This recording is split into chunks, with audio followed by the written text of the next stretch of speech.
હું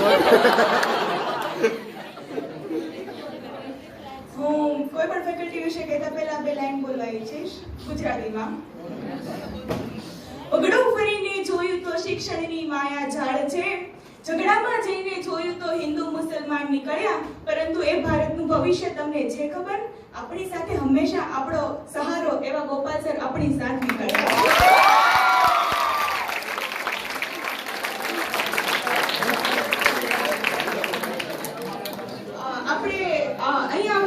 આપણે હંમેશા આપણે ઘરે હોય તો મમ્મી કેમ આપણને એક શાર્પ 6 વાગે ઉઠાડવું, જમાડવું, એવરીથિંગ. મતલબ સવારે 8:30 વાગે એટલે ગ્રુપમાં ગોપાલ સરનો મેસેજ હોય rich two hall.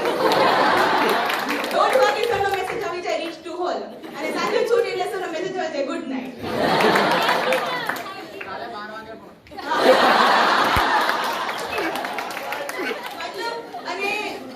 Gopal sir એકવાર એવું પણ કહેલું કે અમે તમારા મા-બાપ જ છીએ, અમે તમારા ગુરુ છીએ, અમે તમારા મિત્રો છીએ. મતલબ કોઈ પણ પ્રકારની ડિગ્નિટી વગર પોતાના સંતાનની જેમ આપણને સાચવ્યું, આપણને આટલું જ્ઞાન આપ્યું, એ આપણા માટે બહુ મોટી વાત કહેવાય. અને આપણો જે સમય છે આપણો ગોલ્ડન ટાઈમ કહેવાય.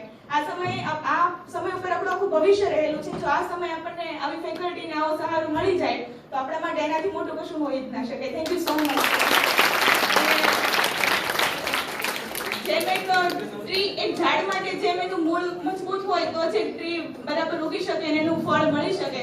અમારી માટે એ રૂટનું કામ, એ મૂળનું કામ ગોપાલ સરે કર્યું છે. તો થેન્ક યુ સો મચ.